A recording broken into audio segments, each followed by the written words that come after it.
ನಾನು as an independent director ಒಂದು preview ಕೂಡ ಆಯಿತು. ರಾಕ್ಲೈನ್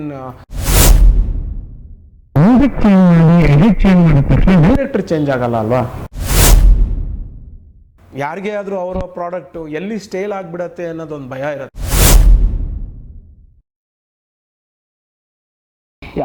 ಇದು ಫಸ್ಟು ಆಸ್ ಅ ಟೀಮ್ ನಾವೆಲ್ಲರೂ ಡಿಸೈಡ್ ಆದಾಗ everybody wanted me to direct because I was been associated with many projects.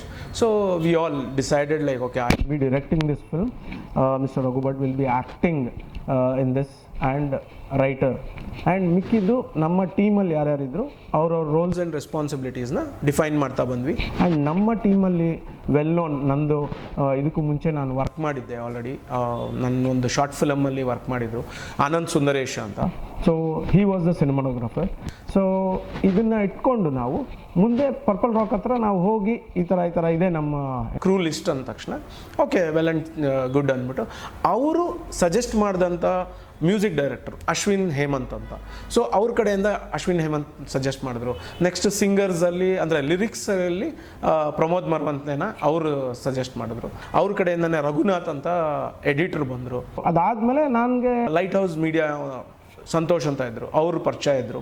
So ನಮ್ಮ ಪೋಸ್ಟ್ ಪ್ರೊಡಕ್ಷನ್ ಬಂದು ಇಲ್ಲಿ ಮಾಡೋಣ ಅಂತ ನಾವು ಡಿಸೈಡ್ ಆಗಿ, so this is how it went on. So story Raghu Bhat ಅವ್ರದ್ದೇ ಆಗಿದ್ರು, ರೈಟಿಂಗಲ್ಲಿ ನೀವು ಇದ್ರಿ? ಎಸ್. ಸೊ ಸ್ಕ್ರೀನ್ ಪ್ಲೇ ಪೂರ್ತಿ ನೀವೇ ಮಾಡಿದ್ದು? ಸ್ಕ್ರೀನ್ ಪ್ಲೇ ನಾನು ಆಮೇಲೆ ರಘು ಭಟ್ ಇಬ್ಬರು ಕೂತ್ಕೊಂಡು ಮಾಡಿದ್ದು. ಡೈಲಾಗ್ಸ್ ಬಂದು ನಮ್ಮ ಟೀಮಲ್ಲೇ ಪ್ರಕಾಶ್ ಅಂತ ಇದ್ದರು, ಅಸಿಸ್ಟೆಂಟ್ ಡೈರೆಕ್ಟರ್ ಆಗಿ ಕೂಡ ವರ್ಕ್ ಮಾಡಿದ್ರು. He has written the beautiful dialogues for that. ನಮ್ಮ ಜೊತೆ ಕೈ ಜೋಡಿಸಿದಂಥ ಪರ್ಪಲ್ ರಾಕ್ ಎಂಟರ್ಟೈನರ್ಸಲ್ಲಿ ಅವ್ರದ್ದು ಆ ಟೀಮಲ್ಲಿ ಯಾರ್ಯಾರಿದ್ರು ಅಂದರೆ ಗಣೇಶ್ ಪಾಪಣ್ಣ ಇದ್ದರು, ಯತೀಶ್ ಅವರಿದ್ದರು, ಆಮೇಲೆ ಶ್ರೀನಿವಾಸ್ ಶ್ರೀಭಕ್ತ ಅಂತಿದ್ದಾರೆ, ಆಮೇಲೆ ಅಜಯ್ ಅಪ್ರೂಪ್, ಅವ್ರದ್ದು ಒಂದು 4 ಮೆಂಬರ್ಸ್ ಟೀಮಲ್ಲಿ ಅವರು ಇದ್ದರೆ, ನಮ್ಮ ಒಂದು ಪ್ರೊಡಕ್ಷನ್ ಟೀಮಲ್ಲಿ ಪ್ರಶಾಂತ್ ಗೌಡ ಅಂತ, ಆಮೇಲೆ ಲಲಿತ್ ರೆಡ್ಡಿ ಅಂತ, ಆಮೇಲೆ ರಾಜೀವ್ ಅಂತ, ಇನ್ನೊಬ್ಬರು ಶಿವ ಅಂತ, ಸೊ ಪ್ಲಸ್ ರಘು ಅವರು, ನಾವು ಎಲ್ಲ ಸೇರಿ ಹಾಕಿ ಮಾಡಿದಂಥ ಒಂದು ಪ್ರೊಡಕ್ಷನ್ ಇದು. So till 2024 December everything went well. Covid ಆದಮೇಲೆ you know how the industry was going on, everything was on a OTT platform. So ನಮಗೆ ಪರ್ಪಲ್ ರಾಕ್ ಎಂಟರ್ಟೈನರ್ಸ್ ಅವ್ರು ಹೇಳಿದ್ದು ಅದೇ, see even if we are not able to release on theatres, let's go for a OTT release. So ಅದೊಂದೇ ಕಾರಣಕ್ಕೆ ನಾವು web series ಮತ್ತು cinema ಎರಡನ್ನೂ ಮಾಡಿದ್ದಂಥ ಕಾರಣ. ಸೊ ಅಫ್ಕೋರ್ಸ್ ಒಂದು ಪ್ರೊಡಕ್ಷನ್ ಹೌಸು, 2 ಪ್ರೊಡಕ್ಷನ್ ಹೌಸು ಸೇರಿ ಕೈ ಜೋಡಿಸಿ ಒಂದು ಪ್ರೊಡಕ್ಷನ್ನ ಮಾಡ್ತಾ ಇದೆ ಅಂದಾಗ, ಮಾಡಿ ಬಂದು ನಾವು ಪ್ರೊಡಕ್ಷನ್ ಡಬ್ಬಿಂಗ್ ಮುಗೀತು, ಪೋಸ್ಟ್ ಪ್ರೊಡಕ್ಷನಲ್ಲಿ ಗ್ರೇಡಿಂಗ್ ಮುಗಿಯುತ್ತೆ, ನಿಮಗೆ ಕಲರ್ ಕರೆಕ್ಷನ್ ಮುಗಿಯುತ್ತೆ, ಮ್ಯೂಸಿಕ್ ಆಗುತ್ತೆ, ಮ್ಯೂಸಿಕ್ಕು ರೆಕಾರ್ಡಿಂಗ್ ಆಗುತ್ತೆ, ಎಲ್ಲ ಮುಗಿದು ಒಂದು ಸೆನ್ಸರ್ ಕಾಪಿ ಅಂತ ರೆಡಿ ಆಯಿತು. ಒಂದು ಪ್ರಿವ್ಯೂ ಕೂಡ ಆಯಿತು ರಾಕ್ಲೈನ್ ಮಾಲಲ್ಲಿ. ಅಲ್ಲಿ ಪ್ರಿವ್ಯೂ ನೋಡಾದಮೇಲೆ ಪ್ರೊಡ್ಯೂಸರ್ಸು ಗುಡ್ ಟು ಗೋ, ಇಲ್ಲೇನು ನಮ್ಮದೇನು ಚೇಂಜಸ್ ಇಲ್ಲ, ಇದನ್ನು ಡೈರೆಕ್ಟಾಗಿ ನಾವು ಸೆನ್ಸರ್ನೇ ಅಪ್ಲೈ ಮಾಡ್ಬೋದು ನೆಕ್ಸ್ಟು ಅಂತ ರೆಡಿ ಇಟ್ಕೊಂಡು ವಿ ವೇರ್ ಟ್ರೈಯಿಂಗ್. ಸೊ ಈ ಮೂಲಕ ಟ್ರೈ ಮಾಡ್ತಾ ಇರ್ಬೇಕಾದ್ರೆ we were trying multiple OTT platforms where everybody were not agreeing for Kannada content. So ಆದ ಕಾರಣ ನಾವೇನು ಮಾಡಿದ್ವಿ, ಓಕೆ ಫೈನ್, ವೆಯ್ಟ್ ಮಾಡೋಣ, ಅಟ್ಲೀಸ್ಟ್ ಫಿಲ್ಮ್ ರಿಲೀಸ್ ಮಾಡಿಬಿಡೋಣ, ಆಮೇಲೆ ಬೇಕಾದ್ರೆ ನಾವು ವೆಬ್ ಸೀರೀಸ್ನ ಕೇಳೋಣ. ಅಥವಾ ವೆಬ್ ಸೀರೀಸ್ ತೊಗೊಳ್ತಾರೆ ಅಂದರೆ ವೆಬ್ ಸೀರೀಸ್ ಜೊತೆ cinema, we have one of it's kind, ಎರಡನ್ನೂ ಕೊಟ್ಬಿಡೋಣ ಅಂತಲೇ ಟ್ರೈ ಮಾಡ್ತಾಯಿದ್ವಿ. ಈ ಟೈಮ್ ಸ್ಪಾನಲ್ಲಿ ಏನಾಯಿತು, ನಿಮಗೆ ಸೆಕೆಂಡ್ ವೇವ್ ಕೋವಿಡ್ ಬಂತು, ಮತ್ತು ಅಲ್ಲಿಂದ ಲೇಟ್ ಆಯಿತು, ನಮ್ಮ ಪೋಸ್ಟ್ ಪ್ರೊಡಕ್ಷನ್ ಡಿಲೇ ಆಗ್ತಾ ಬರ್ತಾ ಇದ್ದಂಗೆ ನಿಮಗೆ ರಿಲೀಸು ಲೇಟ್ ಆಗ್ತಾ ಹೋಗುತ್ತೆ. ಸೊ ಈ ಡಿಲೇ ಪ್ರೊಸೆಸಲ್ಲಿ we spend almost like 3 years ಆಗೋಯ್ತು. ಯಾರಿಗೇ ಆದರೂ ಅವರ ಪ್ರಾಡಕ್ಟು ಎಲ್ಲಿ ಸ್ಟೇಲ್ ಆಗಿಬಿಡತ್ತೆ ಅನ್ನೋದೊಂದು ಭಯ ಇರುತ್ತೆ. ಸೊ ನಾವು we went and spoke to Purple Rock entertainers. ಅವರು ಇಲ್ಲ ವೆಯ್ಟ್ ಮಾಡಿಬಿಡೋಣ ಅಂತಂದರು. ಕೊನೆಗೆ ವೆನ್ ವಿ ಸೆಡ್ ಲೈಕ್ ಅವ್ರದ್ದು ಒಂದು ಇಲ್ಲ, this is not the right time, wait, ಯಾಕೆ ರಿಲೀಸ್ ಮಾಡಿ ಜನನೇ ಥಿಯೇಟ್ರಿಗೆ ಬಂದಿಲ್ಲ ಅಂದರೆ ಏನಾಗುತ್ತೆ, OTTಲಿ ಆಮೇಲೆ ಇದನ್ನೂ ಮಾರೋದು ಕಷ್ಟ ಆಗುತ್ತೆ ಅಂತ ಹೇಳಿದಾಗ we are waiting. Okay, then that is when ಇವರು ರಘು ಭಟ್ ಅವ್ರು ಏನು ಮಾಡಿದ್ರು ಅಂದರೆ, ಯಾಕೆ ನಾವೇ ಈ ಪರ್ಚೇಸ್ ಮಾಡಿ ನಾವು ರಿಲೀಸ್ ಮಾಡಿಬಿಡಬಾರ್ದು. Okay, it's a good thought, but ಅವ್ರನ್ನ ಅಪ್ರೋಚ್ ಮಾಡಿ ನೋಡೋಣ, ಅವ್ರದ್ದೆಲ್ಲ ಆಯಿತು ಅಂದರೆ okay will let's go head. That's when he came up with the idea that okay I will only purchase the film whole and sole ಅಂತ. Okay ಮಾತಾಡೋಣ, ಇವಾಗ ಏನು ಮಾಡಬೇಕು, ಎಲ್ಲರ ಹತ್ರ ಮಾತಾಡಿ ಸೆಟಲ್ ಮಾಡಿಸ್ಬಿಡೋಣ, ಮಾತಾಡು ನೀನು ಅಂದರು. That's when I went, spoke to Purple Rock Entertainers and they were very kind enough to understand our problem as a independent film makers. ಈ ನಮಗೆ ಆದ ಕಾತುರ ಇರುತ್ತೆ, ನಮ್ಮ ಪ್ರಾಡಕ್ಟು ನಮ್ಮ ಬೇಗ ಈಚೆ ಬರಲಿ ಅಂತ. ಸೊ ಇದನ್ನು ಅವರು ತಲೆಯಲ್ಲಿ ಇಟ್ಕೊಂಡು ಅರ್ಥ ಮಾಡಿಕೊಂಡು ಓಕೆ ಆಯಿತು, ಒಂದು ನಂಬರ್ ಒಂದು ನೆಕ್ಸ್ಟ್ ನಂಬರ್ಗೆ ಏನಾಯಿತು, ನಮ್ಮ ಏನು ಮಿಸ್ಅಂಡರ್ಸ್ಟ್ಯಾಂಡಿಂಗ್ ಆಗ್ದಲೆ ವೆರಿ ಮ್ಯೂಚುವಲಿ ಸ್ಮೂತಾಗೆ ಇಟ್ ವೆಂಟ್ ಆನ್ ಏನು ಡಿಸಲ್ಯೂಷನ್ ಅಗ್ರಿಮೆಂಟ್ಗೆ ನಾವು ಒಪ್ಪಂದ ಬಂದು 2024 ಡಿಸೆಂಬರ್ ತನಕ ಹೇಳಿದ್ರು. ಅದು 2024 ಡಿಸೆಂಬರಲ್ಲಿ ಗೋಲ್ಡ್ ಚೈನ್ ಪ್ರೊಡಕ್ಷನ್ಗೆ ಎಲ್ಲ ರೈಟ್ಸು ಅವರು ಬರೆದು ಕೊಟ್ಟರು ಆ್ಯಂಡ್ ನೋ ಅಬ್ಜೆಕ್ಷನ್ ಸರ್ಟಿಫಿಕೇಟ್ ಕೂಡ ಕೊಟ್ಟರು.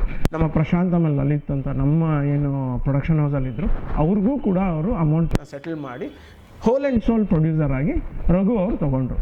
ಇದು ತಗೊಳ್ಳೋ ತನಕನೂ everywhere I was the director and he was the actor and writer. And ಇದಾದ ಮೇಲೆ I really don't know what happen. ಇದನ್ನು ತಗೊಂಡೋಗಿ ನನಗೆ ಗೊತ್ತಿಲ್ಲದಲೆ ಇವರು ಇನ್ನೊಂದು ಪ್ರೊಡಕ್ಷನ್ ಹೌಸ್ಗೆ ಎಂಟೈರ್ ರೈಟ್ಸ್ನ ಮಾರ್ತಾರೆ. ಇದು ತಗೊಂಡೋಗಿ ಆದಮೇಲಿಂದ he stopped picking up my ಕಾಲ್ನೇ ಎತ್ತಾ ಇಲ್ಲ ಅಂದಾಗ ನಾನು ಏನಾಯಿತು I have been trying to call. He said no, I am talking to them, I am showing, ಯಾರೋ ಸಿನಿಮಾ ತೊಗೊಂಡೋಗಿ ಯಾರಿಗೋ ತೋರಿಸ್ತಾ ಇದ್ದೀನಿ. ಯಾರಿಗೆ ತೋರಿಸ್ತಾ ಇದೆಯಪ್ಪ, ಏನು ಮಾಡ್ತಾ ಇದೆಯಾ ಹೇಳು. ಇಲ್ಲ ನಾನು ಹೇಳ್ತೀನಿ. Then one final day he stopped picking up the calls. Then okay, one final day he gives me a call and he says ನನ್ನ ಹತ್ರ ಏನು ಕೇಳಬೇಡ, ಏನೇ ಇದ್ದರೂ ನೀನು ಈ ಪ್ರೊಡಕ್ಷನ್ ಹೌಸ್ ಹತ್ರ ಮಾತಾಡ್ಕೊ. ಈ ಪ್ರೊಡಕ್ಷನ್ ಹೌಸ್ ಅಂದರೆ ಯಾವುದು, ಅವ್ಯಕ್ತ ಸಿನಿಮಾಸ್ ಪ್ರೊಡಕ್ಷನ್ ಹೌಸ್ ಹತ್ರ ಮಾತಾಡ್ಕೊ. ಇವರು ಹರೀಶ್ ಎನ್ ಅಂತ, ಅವರು ಗುಡ್ ಡೀಸೆಂಟ್ ಪ್ರೊಡ್ಯೂಸರ್. ಸೊ ಅವ್ರ ಹತ್ರ ಇದೆ ರೈಟ್ಸು. ಓಕೆ, ನನಗೆ ಎನಿವೇಸ್ ಹರೀಶ್ ಅವ್ರು ಗೊತ್ತಿದ್ರು. ಏನಕ್ಕೆ ಗೊತ್ತಿದ್ರು, ಈ ನಿಮಗೊಂದು ಸಿಹಿ ಸುದ್ದಿ ಫಿಲಮ್ ಕಂಪ್ಲೀಟ್ ಆದಮೇಲೆ ರಿಲೀಸ್ಗೆ ನಮಗೆ ಲೇಟ್ ಆಗ್ತಾ ಇದ್ದಿತ್ತು. ಆ ಟೈಮಲ್ಲಿ ನಮ್ಮ ಹತ್ರ ಇನ್ನೂ ಒಂದು ಸಬ್ಜೆಕ್ಟ್ ಇತ್ತು. ಅದನ್ನು ನಾವು ಅವ್ರಿಗೆ ಪಿಚ್ ಮಾಡಿದ್ವಿ. ಯಾರಿಗೆ, ನಮ್ಮ ಹರೀಶ್ ಅವ್ರಿಗೆ. ಹರೀಶ್ನ ಯಾರು ಕರ್ಕೊಂಬಂದಿದ್ದು, ರಘು ಭಟ್ ಅವರೇ ಕರ್ಕೊಂಬಂದಿದ್ದು. ಅವ್ರಿಗೆ ಪಿಚ್ ಮಾಡಿದ ತಕ್ಷಣ ಹಿ like the idea and it took 1 year for us and we started the production for that. ಅಲ್ಲಿ ಹರೀಶ್ ಅಂದರೆ ಅವ್ಯಕ್ತ ಸಿನಿಮಾಸ್ ಪ್ರೊಡಕ್ಷನ್ ಹೌಸ್ನ ಓನರ್, ಮಾಲೀಕರು. ಹತ್ರ ಇನ್ನೂ ಒಂದು ಸಬ್ಜೆಕ್ಟ್ ಇತ್ತು, ಅದನ್ನು ಪಿಚ್ ಮಾಡ್ತಾ ಇದ್ರು ಬೇರೆಯವ್ರಿಗೆ. ಸೊ ಅಲ್ಲಿ ನಮಗೆ ಸಿಕ್ಕಿದಂಥ ಪರ್ಸನ್ನು ಬಂದು ಹರೀಶ್ ಅಂತ. ಅವರೇ ಅವ್ಯಕ್ತ ಸಿನಿಮಾಸ್ ಅಂದ್ಬಿಟ್ಟು ಒಂದು ಬ್ಯಾನರ್ ಓಪನ್ ಮಾಡಿದ್ವಿ. ಅಲ್ಲಿ ನಮ್ಮ ಪರಮೇಶ ಅಂತ ಒಂದು ಟೈಟಲ್ ರಿಜಿಸ್ಟರ್ ಮಾಡಿ ಅದು 2023 ನಾವು ಸ್ಟಾರ್ಟ್ ಮಾಡಿದ್ದು. 2022 ಸ್ಟಾರ್ಟ್ ಮಾಡಿದ್ದು ನಾವು ನವಂಬರಲ್ಲಿ. ಅದು 1 year ನಾವು ಪ್ರೀ ಪ್ರೊಡಕ್ಷನ್ನು ಎಲ್ಲ ಕ್ರೂ ಕಾಸ್ಟ್ ಎಲ್ಲರನ್ನೂ ಫೈನಲೈಸ್ ಮಾಡಿ ನಾವು ಶೂಟ್ಗೆ ಹೋಗೋ ಅಷ್ಟರಲ್ಲಿ it was 2024 January till March ನಾವು ಶೂಟ್ ಮಾಡಿದ್ವಿ. ಶೂಟ್ ಮಾಡಿ ಮುಗಿಸ್ಕೊಂಡು ಬಂದ್ವಿ. ಅದು ಇನ್ನೂ ಒಂದು 8 days ಸ್ಕೆಡ್ಯೂಲ್ ಬಾಕಿ ಇದೆ.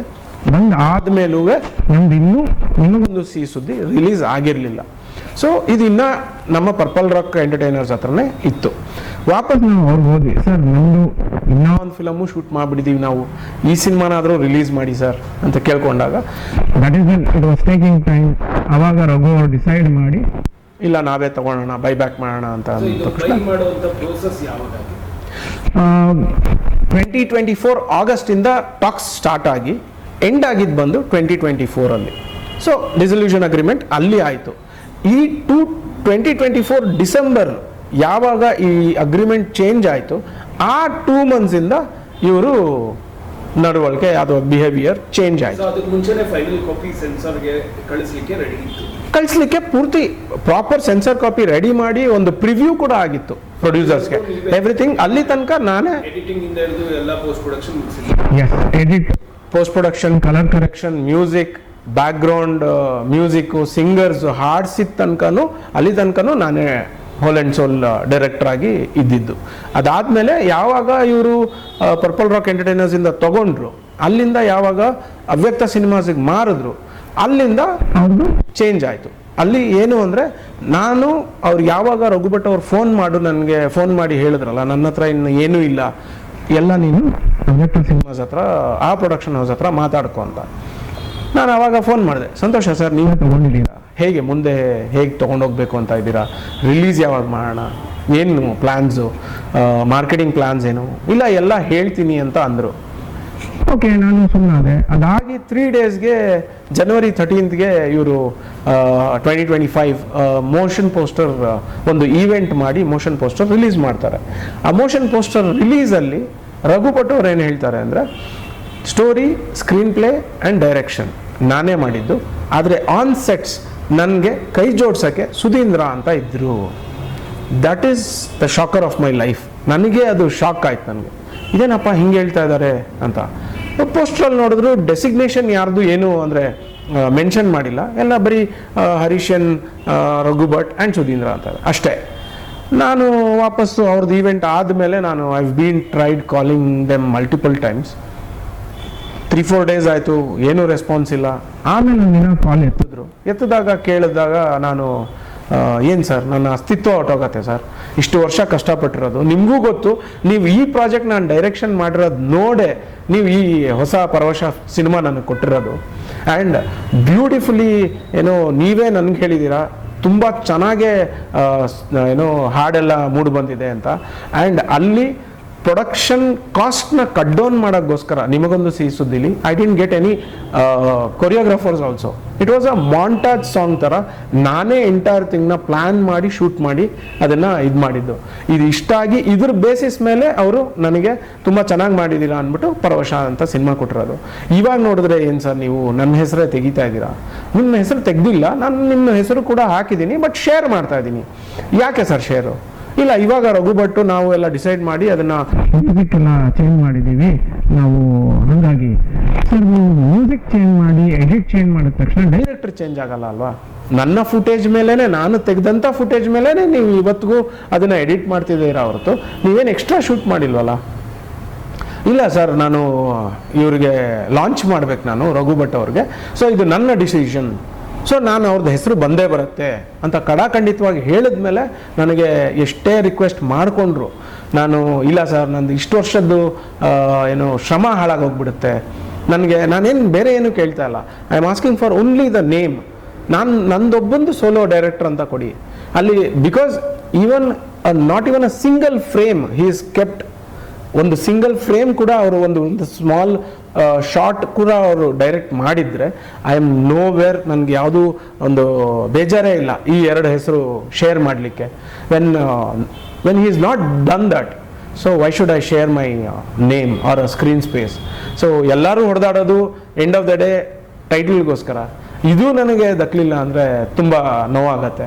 ಅದಕ್ಕೋಸ್ಕರ ನಾನು when I tried my level best, ಯಾವ ರೀತಿ ಹೋಗಬೇಕು ಅಂತ ಎಷ್ಟೋ ಜನ ಹೇಳಿದ್ರು, ಲೀಗಲ್ ಆಗಿ ಹೋಗ್ಬಿಡು, ಸ್ಟೇ ತಂದ್ಬಿಡು ಎಲ್ಲ ಹೇಳಿದ್ರು.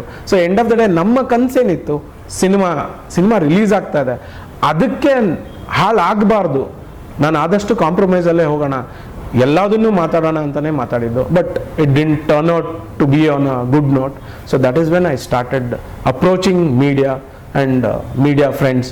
They have been helping me to voice out my ಏನೋ ಇದು. So thank you. ನನಗೆ ಏನು ದಕ್ಕಬೇಕು ಅದನ್ನು ದಕ್ಕಿಸಿ. ನಾನು ಇದನ್ನು ಫಿಲಮ್ ರಿಲೀಸ್ಗೂ ಮುಂಚೆನೇ ವಾಯ್ಸ್ ಔಟ್ ಮಾಡ್ತಾ ಇದ್ದೀನಿ. ಏನಕ್ಕೆ ಅಂದರೆ ನಾನು ಇವಾಗಲೂ ನಾನು ರಿಕ್ವೆಸ್ಟ್ ಮಾಡ್ತಾ ಇರೋದು, ನನಗೆ ಇಷ್ಟು ವರ್ಷ ಹೊಡೆದಾಡಿದ ನನ್ನ ಎಫರ್ಟು ಆ್ಯಂಡ್ ಇಷ್ಟು ಸಿನಿಮಾಗೆ ನಾನು ಎಲ್ಲದನ್ನು ಕೊಟ್ಟು ನನ್ನ ಹೆಸರು ಕಿತ್ಕೊಳ್ಳೋದ್ರಲ್ಲಿ ನಿಮ್ಗೇನು ಸಿಗುತ್ತೆ ನನಗೆ ಗೊತ್ತಿಲ್ಲ. ಸಿನಿಮಾ ರಿಲೀಸ್ ಆದಮೇಲೂ ಬಂದು ನಾನು ವಾಯ್ಸ್ ಔಟ್ ಮಾಡ್ಬೋದಾಗಿತ್ತು based on the result of the film. ಆದರೆ ನಾನು ಹಾಗೆ ಮಾಡ್ತಾ ಇಲ್ಲ. ಯಾಕೆ ಅಂದರೆ ಸಿನಿಮಾ ಇವಾಗ ಯಾವ ಪರಿಸ್ಥಿತಿಲಿದೆ ಅಂದರೆ, ನಾನು ಬಂದು ನನ್ನ ಹೆಸರು ಹಾಕ್ಕೊಡಿ ಅಂತ ಕೇಳೋ ಪರಿಸ್ಥಿತಿಲಿ ಬಂದಿದ್ದೀನಿ. ಸಿನಿಮಾ ಗೆದ್ದರೂ ನನಗೆ, ಸಿನಿಮಾ ಸೋತರೂ ನನಗೆ. ಈ ಥರ ಪ್ರಾಬ್ಲಮ್ ಆದಾಗ ಏನು ಮಾಡಬೇಕು ಅಂತ ನಿಮ್ಗೊಂದ್ಸತಿ ನಿಮಗೆ ಯೋಚನೆನೇ ಬರಲ್ಲ, ಅಥವಾ ನಿಮ್ಮ ಒಂದು ಮೈಂಡು ಕೂರ್ಸೋದೇ ಇಲ್ಲ. ಆವಾಗ ನಿಮಗೆ ಕಾಣಿಸೋದು ಎರಡೇ ಮೇನ್ ಸಂಸ್ಥೆಗಳು ಯಾವುದಪ್ಪ, ಯಾರನ್ನು ಅಪ್ರೋಚ್ ಮಾಡ್ಬೋದು ನಾವು. ಇದ್ದಿದ್ದು ಎರಡೇ ನನ್ನ ಮುಂದೆ, ಒಂದು ಫಿಲಮ್ ಚೇಂಬರ್ ಆಫ್ ಕಾಮರ್ಸು ಮತ್ತು ಒಂದು ಡೈರೆಕ್ಟರ್ಸ್ ಅಸೋಸಿಯೇಷನ್. ಎರಡೂ ಕಡೆ ಹೋಗ್ಬಿಟ್ಟು ನಾನು ನನ್ನ ದೂರು ಅಥವಾ ಕಂಪ್ಲೇಂಟ್ನ ನಾನು ಕೊಟ್ಟಿದ್ದೀನಿ. ಡೈರೆಕ್ಟರ್ ಅಸೋಸಿಯೇಷನಲ್ಲಿ ಏನಂದ್ರು ಅಂದರೆ, ನಾವು ತೊಗೊಂಡಿರ್ತೀವಿ ನಿಮ್ಮ ಕಂಪ್ಲೇಂಟು, ನಾವು ಮೀಟಿಂಗ್ ನಮ್ಮದು ಬರುತ್ತೆ, ನಾವು ಮಾತಾಡಿ ನಿಮಗೆ ಅಪ್ಡೇಟ್ ಮಾಡ್ತೀವಿ ಅಂತ ಹೇಳಿದ್ದಾರೆ. ಇದೇ ಸೇಮ್ ಕಂಪ್ಲೇಂಟ್ ನಾನು ಫಿಲಮ್ ಚೇಂಬರ್ ಆಫ್ ಕಾಮರ್ಸಲ್ಲಿ ಕೊಟ್ಟಾಗ ನನ್ನ ಎದುರುಗಡೆನೇ ಅವರು ಫೋನ್ ಕೂಡ ಮಾಡಿದ್ರು ಪ್ರೊಡ್ಯೂಸರ್ಗೆ, ಏನು ಸರ್ ಈ ಥರ ಕಂಪ್ಲೇಂಟ್ ಬಂದಿದೆ, ನೀವು ಈ ಥರ ಹೆಸರನ್ನ ಚೇಂಜ್ ಮಾಡಿದ್ದೀರ ಅಂತ. ಹೌದು ಸರ್, ಇದು ನನ್ನ ಡಿಸಿಷನ್ನು, ಆ್ಯಸ್ ಅ ಪ್ರೊಡ್ಯೂಸರ್.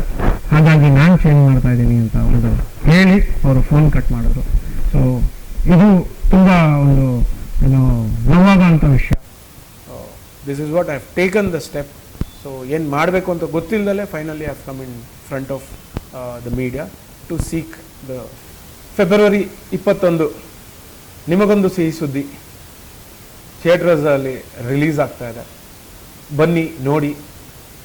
ಏನೇ ಇಷ್ಟ ಆಗಿಲ್ಲ ಅಂದರೂ ಸಿನಿಮಾಲಿ ಹೊಟ್ಟೆಗೆ ಹಾಕೊಳ್ಳಿ, ಕ್ಷಮಿಸ್ಬಿಡಿ. ಈ ಚಿತ್ರ ನಿಮಗೆ ಇಷ್ಟ ಆಯಿತು ಅಂದರೆ ಈ ಚಿತ್ರದ ನಿರ್ದೇಶಕ ಸುಧೀಂದ್ರ ನಾಡಿಗರ್.